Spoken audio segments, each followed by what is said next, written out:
Hola, eh, pues como ya es costumbre, este es el 12º informe que doy sobre el COVID-19 en México. Y como ya es costumbre, pues no solo me gusta dar como los datos y ya, ¿no? Sino explicar un poquito más cómo está la situación. Entonces, como ustedes ya saben, por videos pasados, el 24 de marzo, la Secretaría de Salud del Gobierno de México informó que, de acuerdo al modelo Centinela de vigilancia epidemiológica, se realizaría la prueba confirmatoria a una muestra del 10% de los casos con sintomatología leve y a la totalidad de los casos sospechosos con dificultad para respirar, es decir, con sintomatología no leve, más bien aguda. Entonces, como comenté en videos anteriores, el viernes yo envié un correo solicitando información a la Secretaría de Salud. Pues se estaban presentando en todas las conferencias los casos acumulados de COVID-19, que es la gráfica que pongo aquí. Sin embargo, saltaba a la vista una desaceleración de dicha curva. O sea, si se fijan en estas fechas que voy a poner aquí con una flechita, pues saltaba a la vista esa desaceleración poco normal que se estaba viendo, puesto que en días anteriores había empezado la jornada de sana distancia. Entonces, pues de esta carta no recibí respuesta, pero luego conseguí este documento que voy a poner también aquí, donde se especifica el protocolo que menciono. O sea, ahí se dice exactamente lo que acabo de decir, que solo al 10% de los casos con sintomatología leve y a la totalidad de los pacientes que ya tengan apnea. Entonces, el correo que yo envié, mi interés estaba en saber el número de casos estimados, ya que lo que estaban dando de los casos confirmados, si bien nos muestran qué tan rápido aumentan los contagios, pues no nos muestran la realidad. Y muchas personas necesitaban saber cuál era esa realidad para tomar medidas, ¿no? Las personas decían, ay, son 2000 casos en toda la república, somos millones. Todo va bien, no sé por qué estamos en nuestras casas, ¿no? Entonces, por eso era importante que se diera un número de casos estimados más apegado a la realidad. Entonces, bueno, finalmente el día de ayer se dio el número de casos estimados, se reportan por semana, que es la que pongo en esta grafiquita de aquí, que a partir de hoy voy a incluir esta gráfica en vez de las pasadas, donde ya se muestran los casos confirmados junto con los casos estimados. Ahí se aprecia lo que les comentaba, la gráfica de casos confirmados tiene una tasa de aumento similar al número de casos estimados, y hasta aquí todo bien. Entonces, ya que vimos esto, ¿cómo cambia estos números de casos estimados en nuestro panorama completo? Entonces, primero, era algo natural, ¿no?, que el número de casos confirmados no fuera el total de casos existentes. Existe entre un 18 y un 30% de casos que son asintomáticos, que a no ser que se le haga la prueba a lo bestia a la población, pues es muy difícil percibir esos casos, ¿no? No todos los enfermos realizan pruebas o van al médico. No todos los pacientes que tienen COVID-19 van al médico. Algunos de ellos dicen, pues, ¿sabes qué? Sí tenía algunos de los síntomas, pero ¿sabes qué? Tos seca no. Se me hace que que esto que tengo es una simple gripa, ¿no? Entonces así hay muchos casos. También existen los casos en los que los médicos diagnostican alguna otra enfermedad diferente y pues no le atinan al diagnóstico y en realidad el paciente tenía COVID, ¿no? Entonces todo este número de casos es normal que no aparezcan en estos casos confirmados.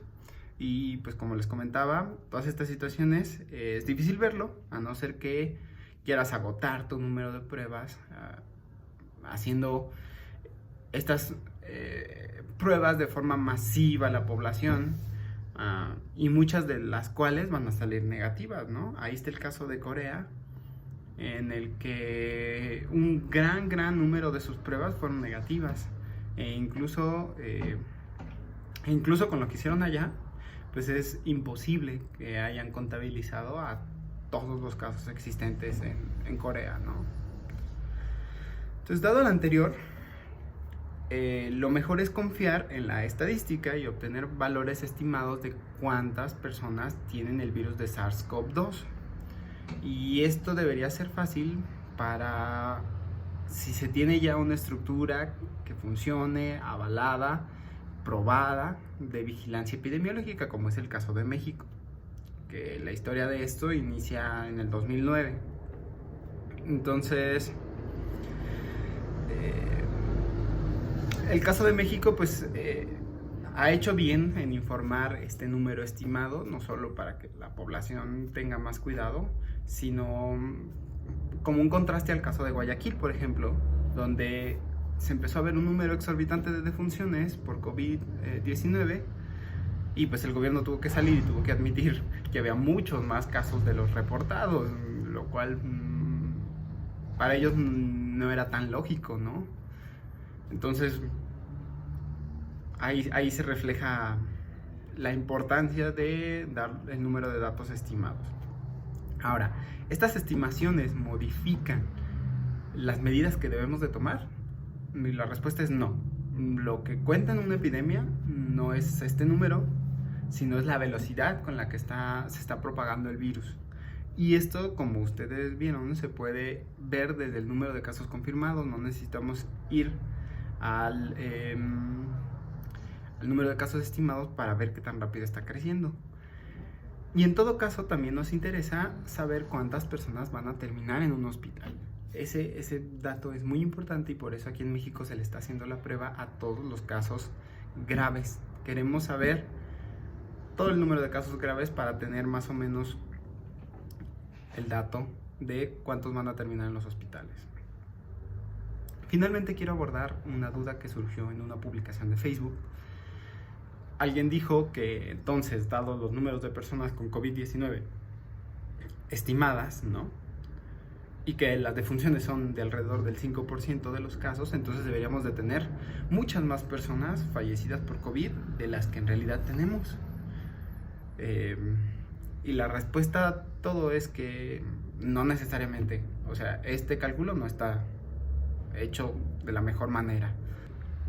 La proporción de defunciones con respecto a los casos confirmados de COVID a nivel mundial es del 4.7%, pero ojo, este valor ha sido calculado tomando en cuenta el número de personas que han sido estudiadas, que han sido probadas. Entonces, este valor no es sobre el número de casos estimados de la población mundial que se infectó de COVID, sino del número de casos confirmados. Entonces, cometeríamos un error si sobre el número de nuestros casos estimados sacamos el 5% y decimos ese es el aproximado de defunciones que estamos teniendo. Porque en todos los países pues ha habido casos que no se reportan por las causas que ya dije. Entonces, este 4.7% pues obviamente es sobre los casos que sí se comprobaron.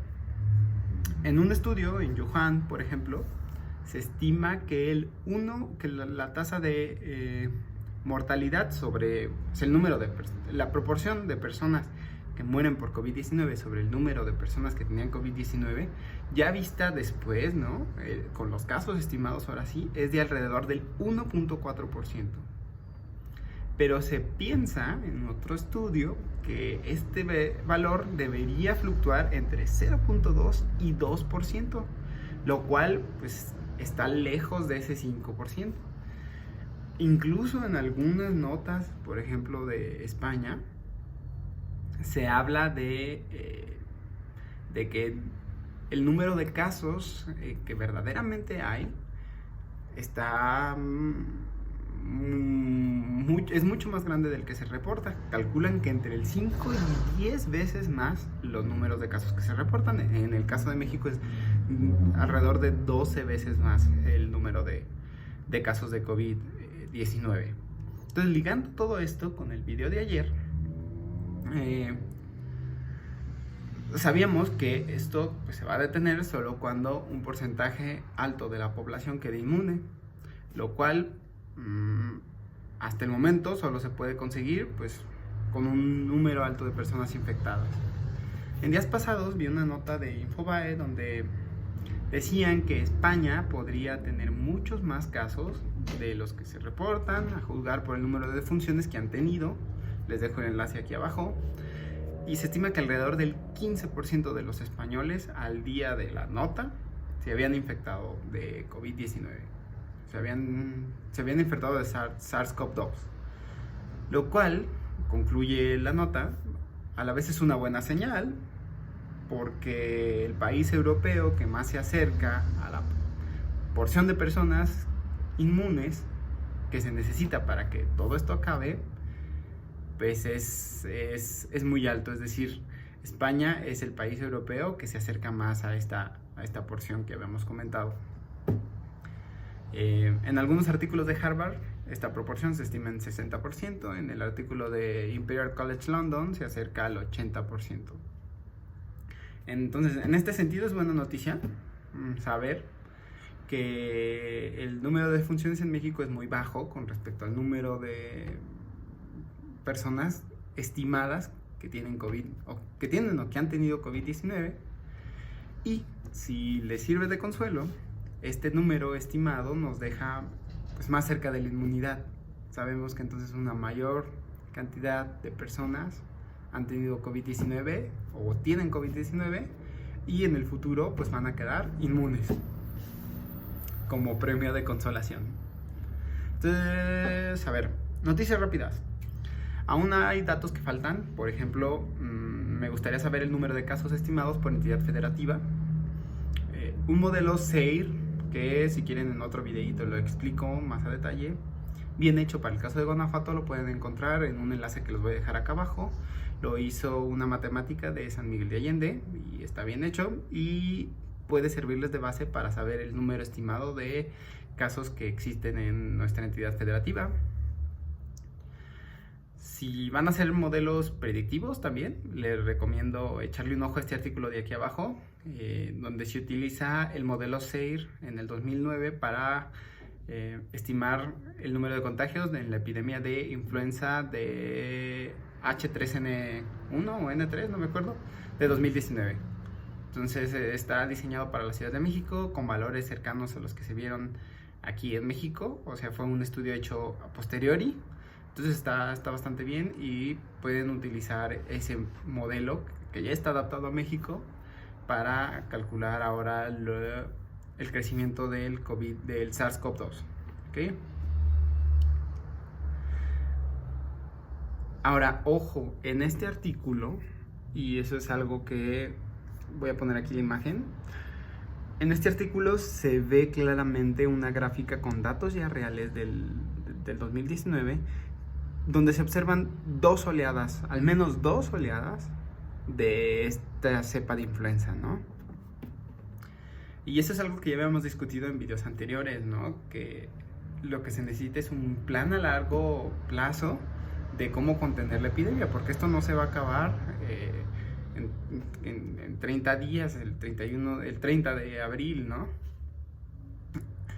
Y bueno, también en la epidemia de la gripe española se estima que hubieron 3 oleadas, por ejemplo. Bueno, espero que después de estos datos sí tomen en serio las medidas. Hoy tuve que ir a la tienda y pues había muchas personas desconsideradas, o sea, hacían caso omiso a las recomendaciones, había señales en el suelo que no respetaban, tampoco respetaban mi espacio social, ¿no? Daban ganas de decirles, hey, no me toques, tengo COVID, ¿no? Porque se me acercaban demasiado y yo decía, pero ¿qué onda con estas personas? Mañana, de hecho, aquí en este espacio hablaremos sobre cubrebocas, porque hoy vi un señor con un cubreboca N95 y no sé si reírme, llorar o me dio mucho coraje con esta persona, porque cada cubrebocas N95 en personas en la calle es un cubrebocas N95 menos en personas que de verdad lo necesitan, que son los que están al frente de esta guerra: médicos, enfermeros, enfermeras, etcétera, ¿no? Otra noticia muy importante. Con el uso de inteligencia artificial es posible detectar COVID-19 en los casos graves, que son los que tienen dificultad para respirar. El algoritmo, que dejo aquí la noticia de México, tiene una precisión del 96% y se está viendo priorizar los falsos negativos, es decir, que el algoritmo detecte en principio 0 falsos negativos. También hay esfuerzos por predecir que algo no anda bien con nosotros, con nuestro organismo, detectando las apneas de sueño, que es la falta de oxígeno mientras duermes. Y bueno, hasta aquí la información de hoy y nos vemos mañana. Chao.